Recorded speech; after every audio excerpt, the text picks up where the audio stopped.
Hello and welcome to yet another episode of Sportstar's cricket podcast, Matchpoint Paradox. I am Ayan Acharya, and joining me today is a very special guest, the Hindu's sports editor, KC Vijaya Kumar.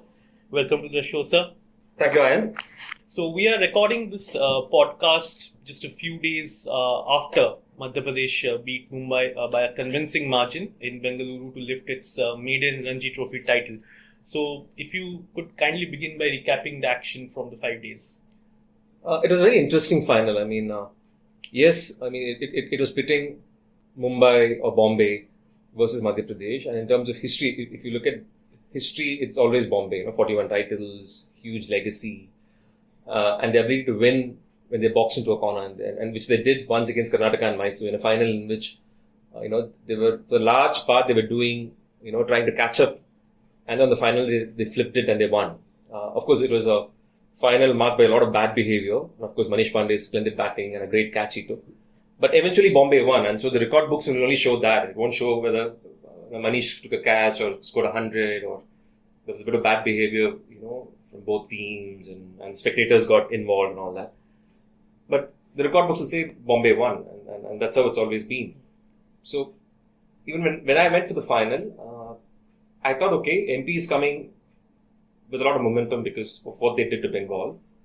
But then you're up against a team which somehow seems to raise his game in final. It's almost as if Bombay knows that it's a final and we probably know how to do it.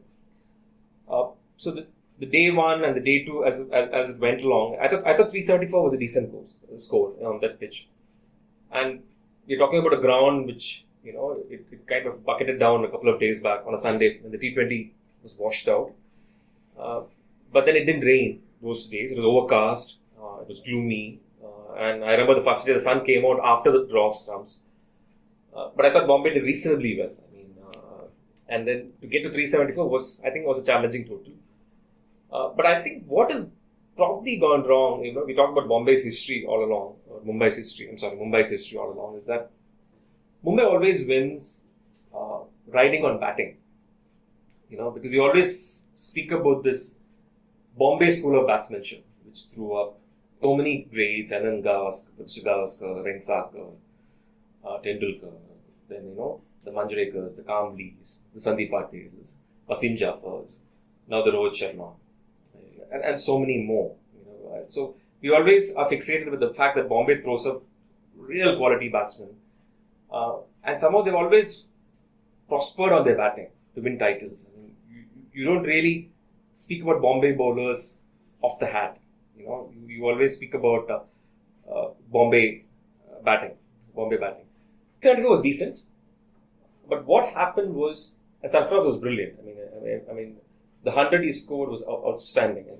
It showed a lot of character. The way he strung partnerships with the tail was very critical, and I thought there was a gentleman who kind of lives in Chinnaswamy Stadium adjacent with the NCA called VVS Lakshman, the director of NCA, and I thought he was probably trying to do what Lakshman used to do in his prime, where he's farming the strike, he's talking to tailenders, he's doing it very well. So he's getting those 20-30 run partnerships, and he kind of pushed the total. So when they crossed 350, I thought they're kind of safe.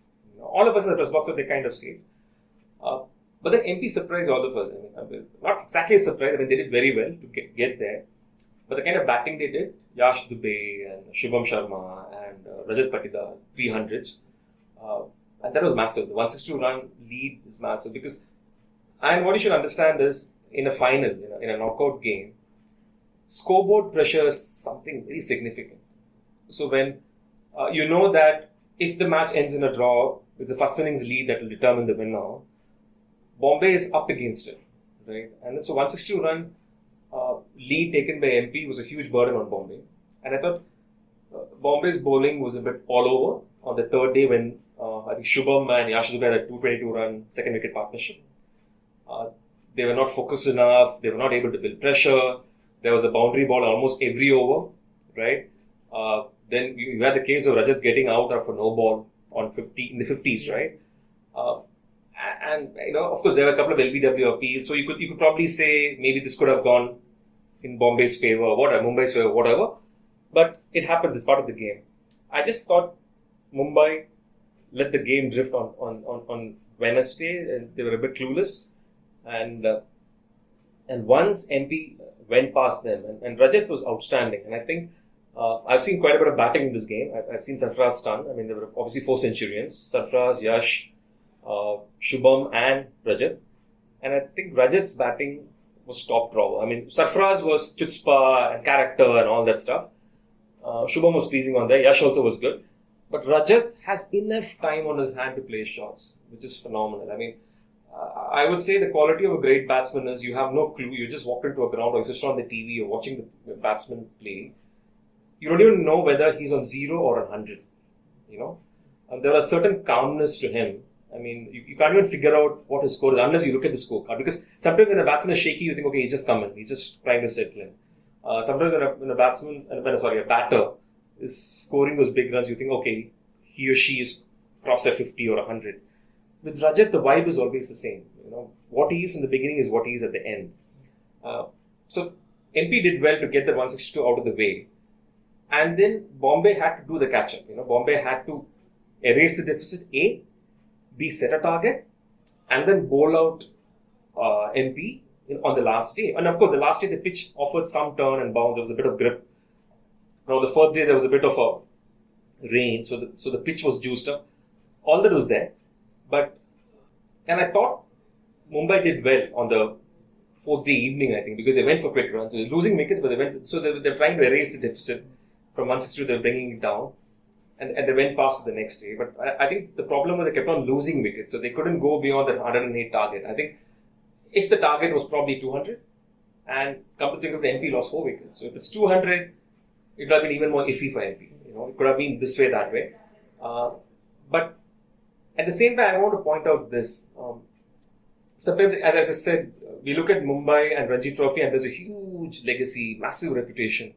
And I thought on the final day, MP was playing Mumbai on its reputation, not on what Mumbai actually did on the previous 4 days. Right. So this first 10 overs, 12 overs, what they did was, I just couldn't figure out what they were trying to do because you are ahead in the race. All you have to do is get some wickets, right? Mumbai has to take those risks. And what are you doing? You're getting Kumar Karthikeya, left arm spinner, to bowl a leg stump line, on and around leg stump. The wicketkeeper was not standing behind the stumps. He was standing, away from the leg stump. So which means the line is obvious, and you got about 6 fielders on the onside. So you're trying to cramp the batsman. And Yadav, the bowler, Gaurav Yadav, the bowler, fast bowler, was also bowling wide outside the off stump with the back offside the thing. And it looked a little weird. And I thought at that point, even MP wasn't believing that they could win the title. You know? At some level, they were thinking, okay, it's Bombay or Mumbai, whatever, and they have history and legacy, and maybe they could, if they get too many runs on the board and it's a tough chase, and look with the pitch showing wear and tear, probably their spinners could come into play. But after the 10 to 12 overs, I think they just got their senses back and they just stuck to the regular cricket. You know, they bowled the right lines. Because anyway, whether you bowl the right lines or the wrong line, Mumbai has to take the risk. So might as well do the right lines and get those wickets, and which what they did. Of course, the chase was interesting because Mumbai fought hard. They got those wickets. But I think they also were done in by the fact that it's except for probably Dhaval in the bowling attack, probably, Prithvi Shaw in his batting. It's a relatively undercooked team in terms of overall experience because they don't have a Rohit, they don't have a Rahane, they don't have Shreyas Iyer. And quite a few of the players, marquee players, are not with them. They're playing for India and all that. The same holds true for MP, which probably missed about 2 players. But the fact that they were kind of undercooked in batting, and then probably Dhaval had issues because he didn't bowl much in the chase, right? And I think MP just set the tone. I mean, except when that Sarfaraz innings, when he was running away with the game, largely MP had the game in control, except on the 5th day when they themselves relinquished control in the first hour when they were bowling those negative lines and trying to restrict the target, and it almost felt weird because this is something they did even in against Karnataka when the famous Ranji final they lost to Karnataka 98-99. They had got the first innings lead, but in the second innings shootout they got so defensive. They had to chase a meager target instead of going for the runs. They got so defensive, and then Vijay Kumar came and he's with his part-time off spin. He got those wickets and they lost. So I thought, are they getting into that kind of mindset? And back then Pandit was the captain and now Pandit is the coach. And I was thinking, is he thinking of that and allowing that affect the way he was approaching the game. But thankfully for MP, I mean, better sense prevailed. But it was a great final. I wouldn't say it was a nail-biting final. I mean, you kind of knew. I mean, the moment MP got the first innings lead, you know that MP is going to probably get it. And it's a very considerable first innings. 162 was a big first innings. It's not about 20 run or 30 run, 162. So I thought they'll get the title. And then once all this transpired on the fifth day, I mean, yes, 108 can be tricky, but it's not as bad as, say, chasing a 200 or 220 in an afternoon, on a final day afternoon. So that way it wasn't edge of the seat stuff, but it was a classic 5-day game. You know, it had its ups and downs, it had its emotions, it had its appeals, and it had its mistakes. I mean, both teams made enough mistakes. Just that MP made fewer mistakes than Mumbai. Right. But I would say MP was deserving winner. Right. One thing that's struck us most about MP is how it found a new hero each day. It was beat against in the semi-final against Bengal when things were not looking rosy. They had Himanshu Mantri and Acharya doing the job. Kumar Karthike bowled brilliantly there as well. But one man who's remained constant is mentioned Chandrakant Pandit. Okay. He's had a stellar career as a player and now a stellar career as a coach. Titles with Vidarbha, Rajasthan as an administrator, and now MP. A bit on his impact, not just on MP but overall in domestic cricket. See, Pandit. I mean, I've known Pandit, or I've seen Pandit as a player in the 1980s. He was a very tough player, and he's a Mumbai guy. He's a caduce. Over my dead body type players. He won't give up easily. And even when he was playing for the Indian team, he was competing with Kirmani, who was said Kirmani was towards the fag end of his career. And people like Sadanand Vishwanath, Kiran Murray. And he somehow got lost in that battle. It was a 3-way battle between Vishy, Murray, and Chandu. And what happened was Vishy was the most flamboyant, was the most talented. And then unfortunately he's lost his way a bit. Then Kiran came in, and then Kiran had something about him. He would keep well and he would score those quick runs and he'd have those partnerships. But then at that point, if Kiran was the first choice wicketkeeper, Chandu was the second choice. So he was there on a lot of tours together. In fact, there was days when in some matches, when a leading batsman pulled out on the day of the match. In fact, Chandu was so good as a batsman, they used to play Chandu just as a player, as a batsman. As a batter. Right? He used to play as a batter. So you had Chandu playing as a batter and Kiran Murray keeping wickets. I mean, he was that good. And he was always tough. He was a tough player. Probably did not get enough credit for what he did, but he was a tough player. And he's always been a mammoth player in first-class games of domestic cricket. And I think what you should realize is, Ayan, is that was a generation that once they dropped from the Indian team, they didn't just quit cricket, right? I think the modern trend is if you're dropped from the Indian team and you're 30 plus, you probably play one season for your domestic team and then you retire and then you get into commentary, right? Or you get into coaching, you get your level 1 or level 2 from NC and start coaching. But that was a generation, probably they didn't have that kind of opportunities. What they would do is they'll continue playing for their domestic side, right? They will continue playing for 3 years, 4 years, 5 years, and then after that, the 1 year after being dropped, they're still aspiring to play for India. After that, their only goal is to win the Ranji Trophy, whichever side they're playing, A. And then they used to play minor counties in England, because you get some money from there and all that. So they used to balance this, and they used to keep playing Ranji. So Chandu and all of them are Sandeep Patil, a lot of players at that time, Ashok Malhotra, a lot of them, even after they were dropped from the Indian team, they continued playing, be it Mumbai or Madhya Pradesh or Gujarat or whatever. They switched a few states and they continued playing. And in some cases, they were also the captain cum mentor, captain cum coach. So Chandu was part of the legacy. Chandu knows what it is to win the Ranji Trophy because he was part of the Mumbai squad. But Chandu also knows failure because he wasn't a roaring success in the Indian team. So it kind of works both ways.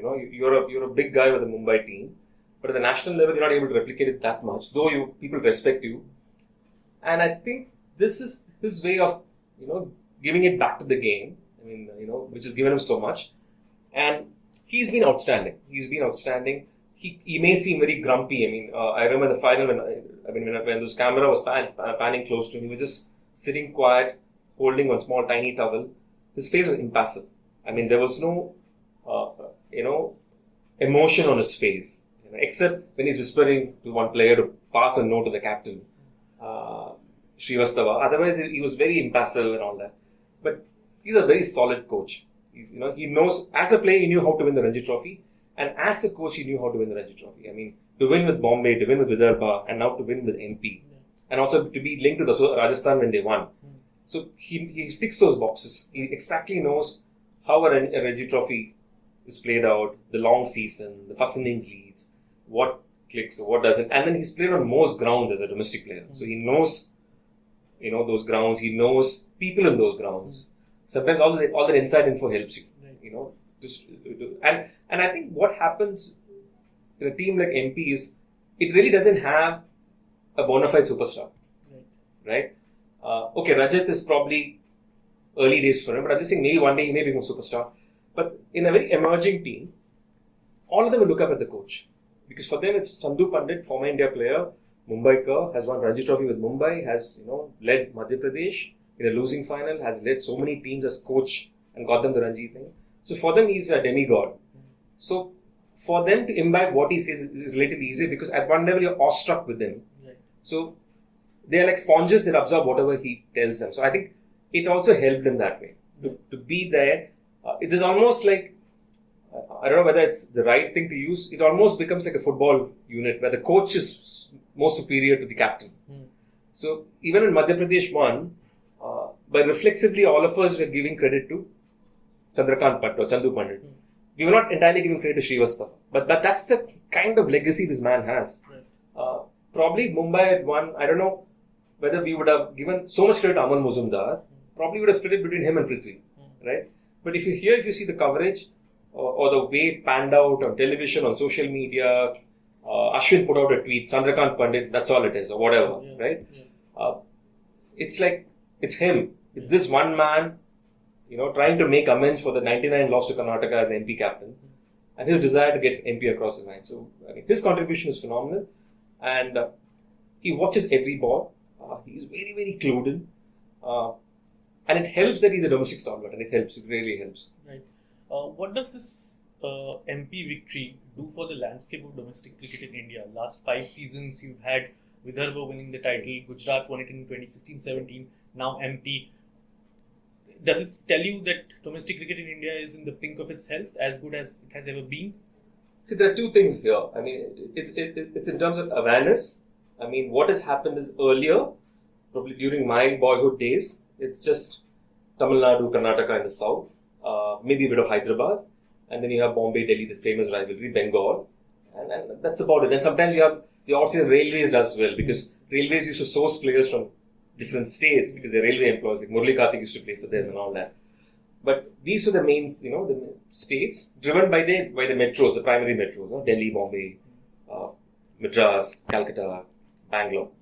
So then, what has happened is with live telecast of cricket on television, cricket penetrated the villages. Villages started to play. I mean, otherwise, the most organic game for anyone to play is football. It's a universal sport. So you get a paddy field in Goa or Kerala or Bengal, and it's during the non-sowing season, and it's just parched and dry. You just get a football and kick around, and you play the game. Or maybe you may play a bit of badminton or kabaddi. I mean, these are the games that you would instantly play. It's easier to play relatively. But then and then after that, once cricket was being telecast, you could see in places like even Kerala, where I have played quite a bit in the summer games in Kerala, where you just make a bat out of a palm frond, you chisel into a bat, and then you tape a ball, or sometimes you get a tennis ball and you play. I mean, stumps is easy, because you just you've got to get 3 twigs and keep it and all that. So it's slowly watching cricket on television. So there was a kind of penetration into the hinterland. It's just that none of them knew how to go about whether you could play club cricket, how do you get picked for the state. That awareness wasn't there. But slowly what has happened is people started getting into, like suppose say someone is in a tier 3 city or a tier 3 town, he or she used to move to tier 2 and play the game. And slowly, and then from there move to the bigger metro, become part of clubs. And it was very, we could say that yes, it's gone to the hinterland and, Vidarbha is one, Rajasthan is MP's one. But even take the big states, like you take a big state like Karnataka, most of its stars are no longer from Bangalore.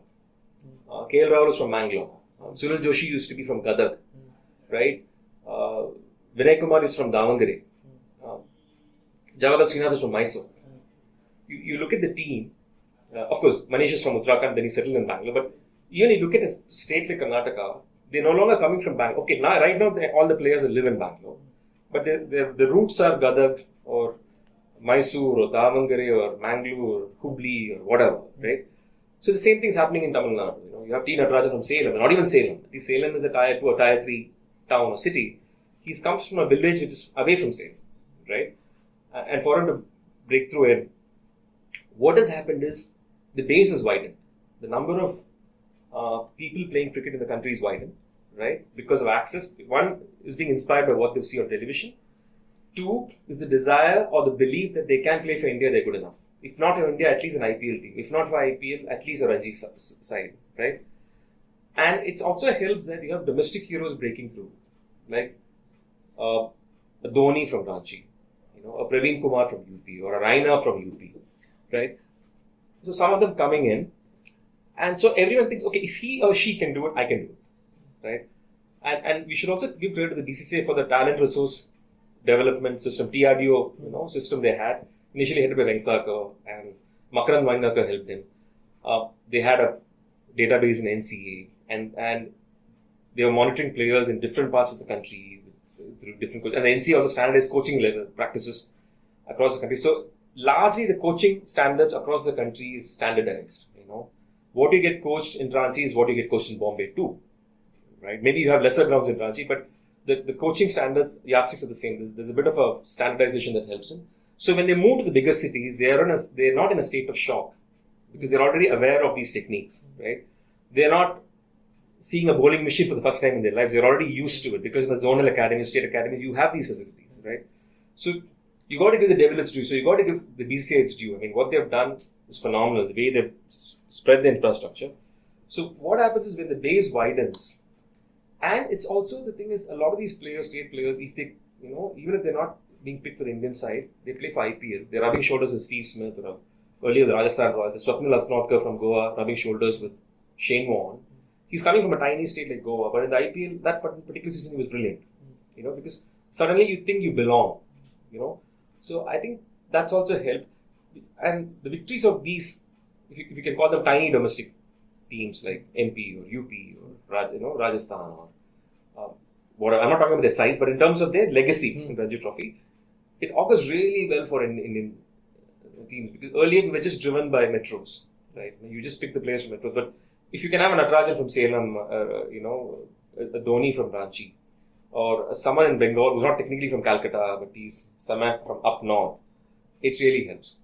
The only worry is the quality of cricket in the Northeast has to improve, because that's a bit, because the matches involving a Northeast team and from the mainland, a lot of records are being made because they're still not up to scratch. That will take some time. But in a way, it's good they have teams, they're competing. I mean, they will learn the tricks of the trade. But I see it as a positive sign. I always believe that monopolies should be broken. I mean, if there are monopolies, then not everyone will prosper. It's only that one team will prosper. Thank you for listening to our podcast. For more such podcasts, do tune in to sportstar.thehindu.com.